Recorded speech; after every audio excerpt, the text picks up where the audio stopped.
এর আগের প্রতিবেদনে ঠিক যেটা বললাম সেটাই হলো, ভোটের আগে বড় গ্রেপ্তার হয়ে গেলেন দিল্লির মুখ্যমন্ত্রী অরবিন্দ কেজরিওয়াল। ইডির হাতে গ্রেপ্তার। আপনারা দেখেছেন আজকে দিল্লি হাইকোর্টের ডিভিশন বেঞ্চে তাকে কোনো রক্ষা কবচ দেয়নি।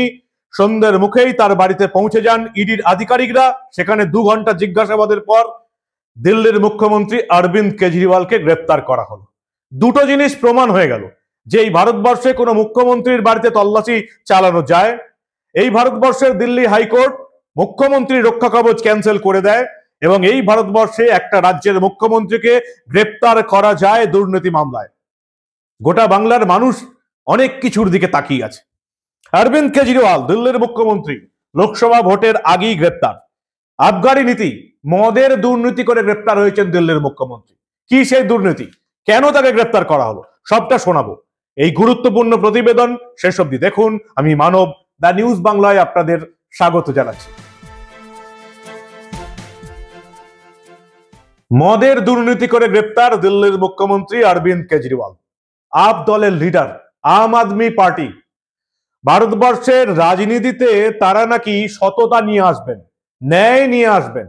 সেই দলটা, যে দলটা মানুষকে সৎভাবে বাঁচতে শেখাবে এমন একটা পরিকাঠামো নিয়ে গড়ে উঠেছিল, তার মুখ্যমন্ত্রী মদের লাইসেন্সের দুর্নীতি করে, মদের নীতির দুর্নীতি করে আজকে ইডি হেফাজতে চলে গেল। ভাবতে পারছেন কি টুপিটাই না পড়েছিল আপ নেতারা এই ভারতবর্ষের মানুষকে।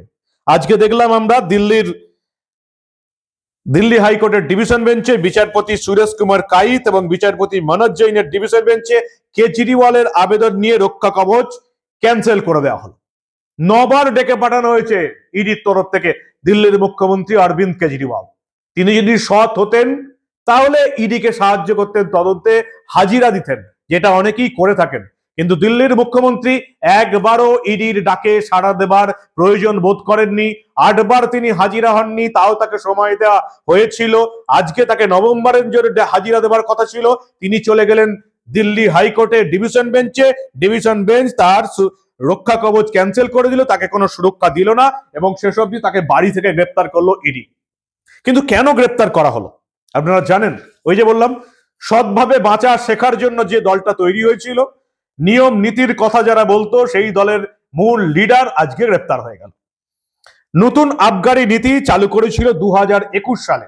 2021-এর 16ই নভেম্বর নতুন আবগারি নীতি চালু করেছিল দিল্লি সরকার, অরবিন্দ কেজরিওয়ালের সরকার। নতুন নীতিতে মদ কেনার পদ্ধতির পাশাপাশি মদ বিক্রির পদ্ধতিতেও বিস্তর বদল আনা হয়েছিল।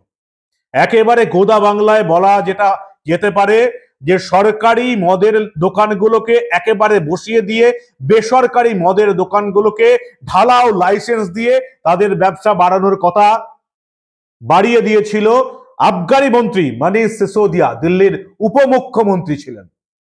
সেই টাকা ধুপ্ত আপের ফান্ডে সরকারি দোকানগুলোকে বসিয়ে দাও, বেসরকারি দোকানের বৃদ্ধি করো।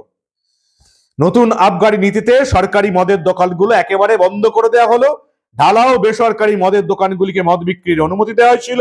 নতুন আবগারি নীতি, আপ সরকার আম আদমি পার্টির আবগারি নীতি, দিল্লি সরকারের পরিকল্পনা ছিল নতুন করে 849টি মদের দোকান খোলার। ওইটুকু দিল্লি জায়গা, সেখানে 849টা মদের দোকান খোলার পরিকল্পনা ছিল। গোটা শহরের 32টা অঞ্চল জুড়ে এই মদের দোকানগুলি খোলার পরিকল্পনা ছিল আপ সরকারের। প্রতিটা জোনে 27টা করে মদের দোকান থাকার কথা ছিল এবং প্রতিটি জোনের সব দোকানই একজন লাইসেন্সদারির অধীনে থাকবে। দিল্লির উপমুখ্যমন্ত্রী আবগারি মন্ত্রী মনীষ সিসোদিয়া এই নতুন আবগারি নীতি এনেছিলেন দিল্লিতে। এবং পরবর্তীকালে দেখা গেল যে সবচেয়ে বেশি দুর্নীতি হয়েছিল, যারা দুর্নীতির বিরুদ্ধে আওয়াজ তুলে সরকারে এসেছিল, তারা সবচেয়ে বেশি দুর্নীতি করেছে।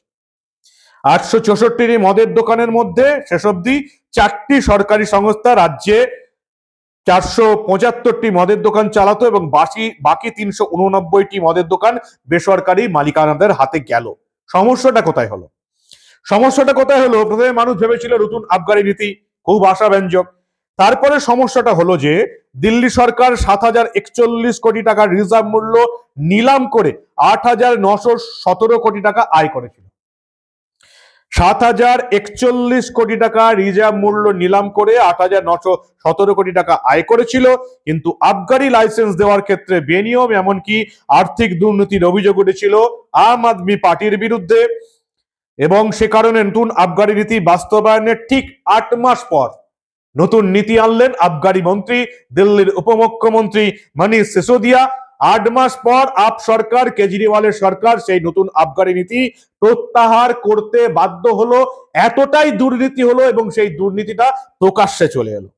নতুন নীতিতে পদ্ধতিগত সমস্যা ছিল। প্রথম দিকে হাতে গোনা কয়েকটি মদের দোকান ছিল, পরবর্তীকালে 644টি মদের দোকান খোলা হলেও শেষমেশ ব্যবসায়ীরা ব্যবসা করতে না পেরে লাইসেন্স জমা দিতে শুরু করলেন। 31শে জুলাইয়ের মধ্যে সরকার পুরনো আবগারি নীতিতে ফিরে যাওয়ার সিদ্ধান্ত নিল। আর এর মধ্যে কয়েকশো কোটি টাকা কামিয়ে নিল আম আদমি পার্টি, অরবিন্দ কেজরিওয়ালের সততার সরকার।